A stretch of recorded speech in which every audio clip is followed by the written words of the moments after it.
మోకాల నొప్పులకు ఎటువంటి సర్జరీ లేకుండా ఎపియాన్ పెయిన్ క్లినిక్ అందిస్తున్న అత్యాధునిక చికిత్స. మీరు కానీ విష్ణు కానీ మనోజ్ బాబు కానీ ఎక్కడా కూడా పర్ఫార్మెన్స్ విషయంలో ఫెయిల్ అయినట్టు వాళ్ళు నటులుగా వీళ్ళు ఫెయిల్ అయినటువంటి ఇది రాలేదు. Thank you.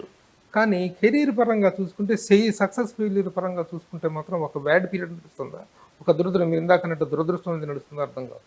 నువ్వు ఒకదానికి అప్రిషియేట్ చేయి. నటులుగా వీళ్ళు ఫెయిల్ అవ్వలేదు, క్యారెక్టర్ వైజ్ ఫెయిల్ అవ్వలేదు, కథా విధానంలో ఫెయిల్ అవుతున్నా అని చెప్పావు. చాలా సంతోషం. క్యారెక్టర్గా యాజ్ ఎ బిహేవియర్గా తప్పు జరిగి ఉంటే దిగులు పడాలి. I very happy. ఈ రోజు కాదు రేపు కదా రెండు సక్సెస్ వస్తుంది. I feel proud for that. They are very good actors. Mohan Babu garu, మానసిక సంఘర్షణ అనేటువంటిది మనిషిని రకరకాలుగా ఆలోచింపజేస్తుంది, రకరకాలుగా బాధకు గురి చేస్తుంది. మీరు ఇలాంటి సందర్భాలు ఎదురైనప్పుడు మీరెంత దైవభక్తి పరులో అందరికీ తెలుసు. ఒక సాక్షాత్తు షిరిడి సాయినాథుని నమ్ముకున్నారు, అలాగే వెంకటేశ్వర స్వామి అన్నా కూడా, శివుడన్నా కూడా మీకెంతో భక్తి ఉన్నటువంటి వ్యక్తి మీరు. కానీ ఇలాంటి ఫెయిల్యూర్స్లో దైవ దూషణకు కూడా పాల్పడతారట కదా మీరు. దేవుడిని కూడా ఎందుకు నాకు ఇలా చేస్తున్నావు, ఎందుకు ఈ కష్టాలు పెడుతున్నావు అని చెప్పి లేదు, దేవుడితో కూడా యుద్ధం చేస్తే ఒకసారి యుద్ధం అనుకున్నాను, మళ్ళీ నాకు నేనే అనుకున్నాను, ఒరే సక్సెస్ వచ్చినప్పుడు ఏమో దేవుణ్ణి పొగుడుతావా, ఫెయిల్యూర్ వస్తేమో దేవుని తిడతావా, ఎందుకురా? ఇది ఇచ్చింది ఆయనే, అది ఇచ్చింది ఆయనేరా. కాబట్టి జాతకంలో నీ తలరాతలో విధిలో ఏమైతే రాసి ఉంటుందో అలా జరుగుతాయి తప్ప నువ్వు అనుకున్నట్టు అన్నీ జరిగితే ఇంకెట్లరా మోహన్ బాబు అని నాకు నేనుగా అనుకొని భూషణలు వేస్ట్రా. మోహన్ బాబు గారు, మిగతా సినిమా వాళ్ళ నుండి మోహన్ బాబు గారిని ప్రత్యేకంగా సపరేట్ చేసేటువంటి ఒకే ఒక ప్రత్యేక అంశం ఏమిటంటే మీరు విద్యారంగంలోకి ప్రవేశించడం అనేది. సినిమా రంగం, విద్యారంగం రెండు పరస్పర విరుద్ధ రంగాలు ఇవి. పిల్లలు కూడా సినిమాకి వెళ్తున్నామంటే సినిమాలు చూసినట్టు చెడిపోతారా అని చెప్పేటువంటి పరిస్థితి ఉన్నటువంటి లేదు, అలాంటి అభిప్రాయం ఉన్నటువంటిది. అలాంటి ఒక పరస్పర రంగం, విరుద్ధమైనటువంటి రంగంలోకి రావాలనే ఆలోచన మీకు అసలు ఎలా కలిగింది, ఏ విధంగా అది కార్యరూపం దాల్చింది? ప్రభు, ముందు స్కూలు 1992 నాకు నేనుగా అనుకున్నాను, నటుడిగా ఎంటర్ అయ్యాం. వయసు వచ్చే కొందుకి మనిషి రూపం మారే కొందుకు కూడా ఒకటేగా హీరో వేయలేం, విలన్ వేయలేం. మార్కెట్ ఉండొచ్చు, మార్కెట్ లేకపోవచ్చు. ఎంతోమంది సీనియర్ నటులను చూశాను నేను. ఆ చివరిలో ఫెయిల్యూర్స్ ఉంటే ఎవరు మతించరు. అదంతా చూసి ఒక స్కూల్ పెట్టాలని ఆలోచన వచ్చింది. 4th class to 10th and +1 +2 intermediate పెడితే మనం ఫెయిల్యూర్ అయితే ఇక్కడికి వచ్చి సెటిల్ అయిపోదామని ఆ ఉద్దేశంతో స్కూల్ కట్టాను. కానీ భగవంతుడు ఏమిటో, లేదరా నీకు అవకాశం ఇవ్వను, నీ జీవితాంతం నువ్వు యాక్ట్ చేస్తూ ఉండాల్సిందే అనే భావం, అనే అదృష్టాన్ని నాకు కలుగు చేశాడు. అందుకని స్కూలు అంచెలంచెలుగా యూనివర్సిటీ అని నేను చెప్పాను. ఏమంటారంటే మామూలుగా సినిమా వాళ్ళు కానీ ఏదైనా వ్యాపారం, ప్రతి ఒక్కరికి వ్యాపారం అనేది పెట్టుకోవాలని ఉంటుంది. ఏదో ఒక సైడ్ బిజినెస్ ఉండాలి, దీన్ని నమ్ముకొని ఎక్కువ కాలం ఉండలేము, ఒక వ్యాపారం స్టార్ట్. అది ఇంకా లాభదాయకమైన వ్యాపారాలు చాలా ఉన్నాయి. ఆ వ్యాపారాలు వదిలేసి ఇంకా విద్యారంగం అనేటువంటిది ఆల్టుగెదర్ డిఫరెంట్ ఇది కదా. ఆ ఇన్స్పిరేషన్ ఎలా జరిగింది అనేది? ఇది వ్యాపారం అనరు, Vidyanikethan education trust is the different. School పెట్టింది నేను వ్యాపారం కోసం కాదు, 10 మందికి సహాయం చేయాలనే ఉద్దేశము కాదు, నేను రిటైర్ అయ్యేదానికి నాకు ఉపయోగపడుతుంది, హైడింగ్ ప్లేస్ అనే ఉద్దేశంతో ప్రారంభం చేశాం.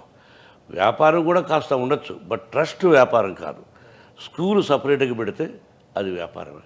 మాది ముందు స్కూల్ పెట్టాం, ఆ తర్వాత ట్రస్ట్ అయింది. ట్రస్ట్ వ్యాపారం అవ్వదు. రెండు సైమల్టేనియస్గా అన్నాయి. అసలు స్కూల్ పెట్టిన తర్వాతనే మీ హీరోగా మీ కెరీర్ అనేటువంటి ఇంకా అద్భుతంగా జరిగింది.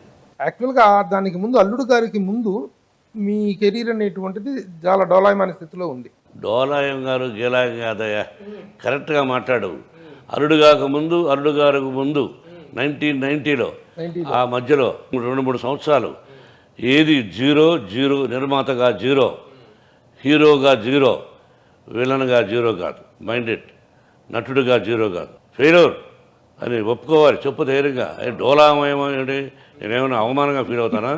ఫాల్స్ మిస్టేజ్ ఎందుకు? నో ఫాల్స్ మిస్టేజ్, అది ఉండేవాళ్ళకు ఉంటుంది. మావన్నీ సక్సెస్ అని కొట్టుకుంటుంటారు డబ్బాలు. ఎవడు ప్రపంచంలో ఎవడికి సక్సెస్లు ఉండవు, ఫెయిల్యూర్స్ ఉంటాయి. అలాగా చాలా బ్యాడ్ సిచ్యువేషన్. ఎస్, మళ్ళీ జీవితం ప్రారంభమైంది అల్లుడు గారి నుంచి ప్రారంభమైంది సార్. అదే చెప్పాలి.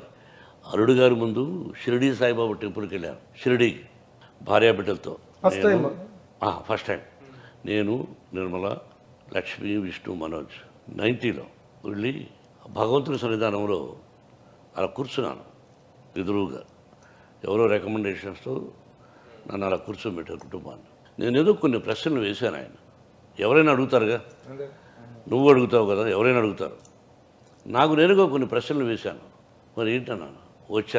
వచ్చేటప్పటి నుంచి అల్లుడు గారు, అసెంబ్లీ రౌడీగా వరుసగా రాజ్యసభ వరకు తీసుకెళ్లారు. మీకు అర్థమైందా? స్కూలు కట్టించాడు, కాలేజీలు కట్టించాడు, రాజ్యసభ వరకు తీసుకెళ్ళాడు. అంటే ఒకే సినిమా అల్లుడు గారు, అసెంబ్లీ రౌడీ 2 సినిమాల టయానికే ఇది స్కూల్ స్టార్ట్ అయింది. అల్లుడు గారి డబ్బులతోనైనా, అల్లుడు గారి లాభాలతోనే అంతే. ఒక్క సినిమా టర్న్ చేసింది అంతే. అంటే అంతకుముందు ఎన్ని సినిమాలకు ఒక సినిమాలో వచ్చిన 5-6 సినిమాలు ఇల్లు కూడా అమ్ముకున్నానే. బ్యూటిఫుల్గా కట్టాను హౌస్ భగీరథమ్మారి స్ట్రీట్లో. Extraordinary house. దాన్ని చూసి చాలామంది నట్లు కూడా కట్టారు. Super house. అది రోడ్డున పడేసింది. Get out rascal. ఏ సినిమా సార్ అంత రోడ్డున పడేసింది? ఏదో అయింది, రోడ్డు పడేసింది. మళ్ళీ పిల్లలందరినీ తీసుకొని వచ్చి ఫ్లాట్స్లో ఉన్నాను. ఏ ఇల్లు కట్టకముందు ప్రారంభం కారు షెడ్, పెళ్ళైన తర్వాత ఒక చిన్న ఫ్లాట్, ఆ ఫ్లాట్ నుంచి సొంత హౌస్, మళ్ళీ సొంత హౌస్ నుంచి again go to the flat. అట్లా వెళ్ళాను. ఆ దానిలో ఎవరు ఒక్కరు సహాయం చేసిన వాళ్ళు లేరు. ఎవరి సహాయానికి నేను చేయి జాచలేదు. I went like that. Again from there the god has given something to me. ఏ షిరిడీ సాయినాథునికి టెంపుల్కి వెళ్ళానో అదే షిరిడీ సాయినాథుని టెంపుల్ మన ఇన్స్టిట్యూట్ దగ్గర కట్టాము. మీరు చూశారా దేవాలయం? షిరిడీలో సాయినాథుడు ఎలా ఉన్నాడు, ఇక్కడ కూడా సాయినాథ నగర్. అదే షిరిడీ సాయినాథుడు, అదే రూపంతో అంశం అలా వచ్చిన కూర్చున్నట్టుంది.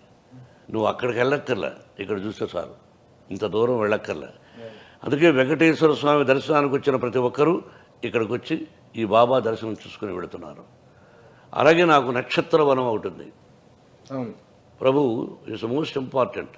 నక్షత్రవనాన్ని అంటే 24 నక్షత్రాలు, 12 రాసులు, 9 గ్రహాలు ఒక్క ప్రదక్షిణ చేస్తే నక్షత్రవనాన్ని ఎంత అద్భుతమో ఆలోచించుకో. నీ నక్షత్రానికి తగిన చెట్టు ఉంది. నక్షత్రానికి, రాశికి, గ్రహానికి 2 చెట్లు ఉన్నాయి. వాటిని ఒక్కసారి ప్రదక్షిణ చేస్తే చాలు.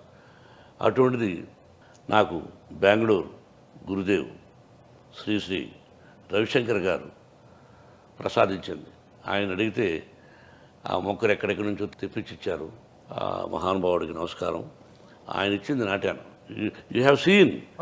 ప్రతి ఒక్కరూ వచ్చి ఒక ప్రదక్షిణ చేస్తే వాళ్ళ కష్టాలన్నీ పోతాయి అని హామీ ఇస్తాను.